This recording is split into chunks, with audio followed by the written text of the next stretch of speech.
Shohei Ohtani provides crucial update on his recovery and return to the Dodgers in 2025. Hey there, Dodgers Nation. Have you thought about the incredible impact Shohei Ohtani made during his debut season with us? The man made history as the first player to hit 50 home runs and steal 50 bases in a single season. He earned the National League MVP title and helped the Dodgers bring home the long-awaited World Series trophy. But hold on tight because the 2025 season promises even more excitement. Before we dive into this exclusive update, here's an interesting fact. Last season, Ohtani battled through two major physical challenges, Tommy John surgery on his elbow in September 2023 and a dislocated left shoulder suffered during the World Series. Despite that, he not only played but was a key factor in our success. Now, the big question is, when will we see our superstar pitching again? While you're thinking about that, don't forget to smash that like button, subscribe to the channel, and turn on notifications. That way, you'll never miss a Dodgers update and can stay in the loop on all things happening with the team. The main news? Ohtani is confident he'll be ready to pitch in April 2025. In a recent interview, he shared, "So far, everything is going well." After more than a year of rehab, the expectation is that he'll return to the mound at the start of next season, ready to dominate like never before. Just imagine, Ohtani is both an elite designated hitter and pitcher. It's every fan's dream and every opponent's nightmare. What makes it even more special? He's fully committed to the team and its fans. A prime example is how involved he's been in club activities, attending fan events, sending recruiting videos to potential players, and even training his dog, Decoy, to deliver the first pitch on a special bobblehead night. Now that's a unique kind of superstar. Dodgers Executive Vice President Lon Rosen summed it up perfectly. "We knew he'd be popular, but he's so much more than that." Ohtani hasn't just impacted the Dodgers, he's changed the game of baseball. Now it's your turn, Dodgers fans. With Ohtani back on the mound and performing at the highest level, are we ready to chase another World Series title? Drop your thoughts in the comments below about what you expect from him next season. Share this news with fellow fans and, of course, subscribe to the channel so you don't miss a single detail of the Dodgers' journey toward another historic year. Let's go, Dodgers! Good morning to you. We were hoping for a flurry of activity, so much still unanswered. And at the top of that list, Corbin Burnes. Is there any momentum, any which way? What do you think?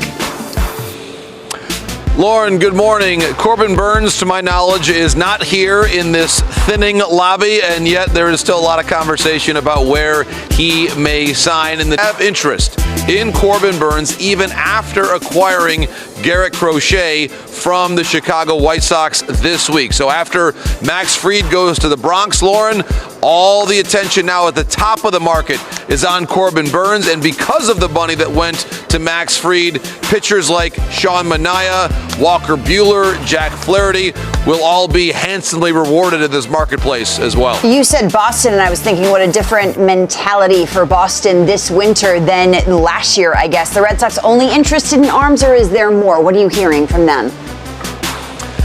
Well, Lauren, they are one of the most talked about teams in baseball this week. And so even after the Crochet move, as we talked about with Alex's report, I was also told that they have been speaking with the Seattle Mariners about trading for another high-end arm, potentially Luis Castillo, to augment this group of starting pitchers for the Boston Red Sox. They have been candid, Lauren, in saying that they're not done yet adding to this group.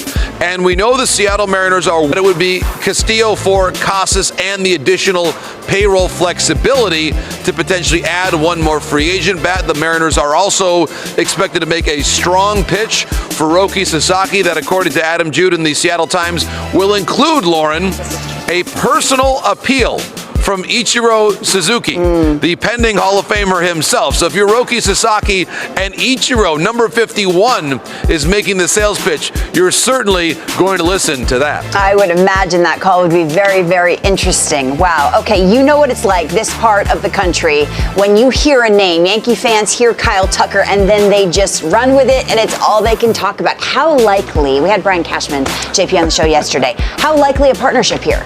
Fake news. Is it fake? Is it true? It is. No, Harold.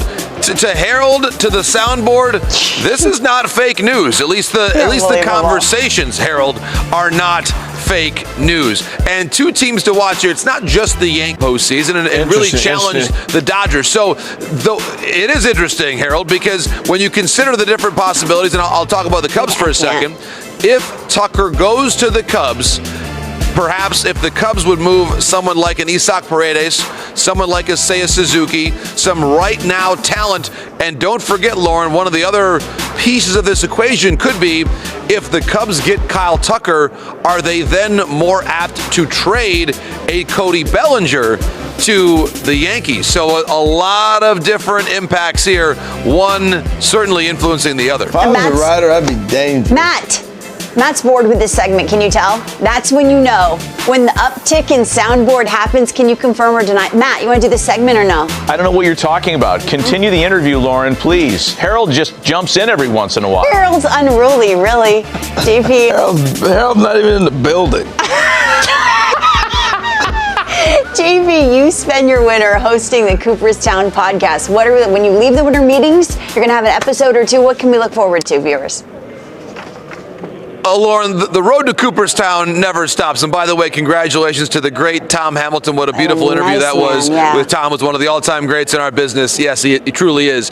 Our guest this week that we're spotlighting, Ferguson Jenkins of Chatham, Ontario. He was the first Canadian-born inductee as a player to the Baseball Hall of Fame. And I love how much a part of our podcast conversation and also his speech was talking about his father, Ferguson Jenkins Sr. And Ferguson Jenkins Sr. was one of the leading black baseball players in Chatham, Ontario, and in southwestern Ontario in general during those years in the early part of the 20th century. And here's what Ferguson Jenkins told me about the impact his father had on his baseball journey.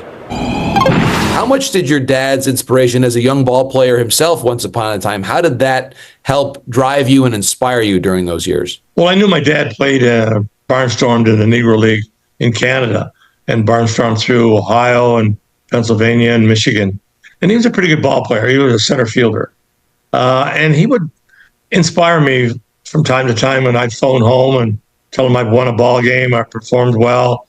And I'd talk to my mom. My mom never got an opportunity to see me play because she got glaucoma early in her 20s.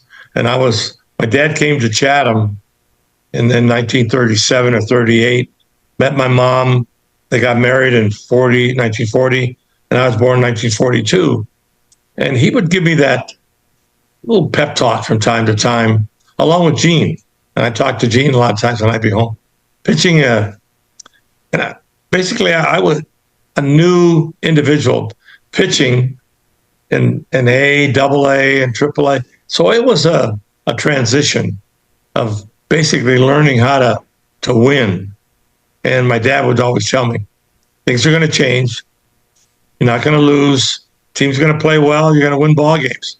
And it happened in that order. I lost a few games early, and then I started to win. I love history.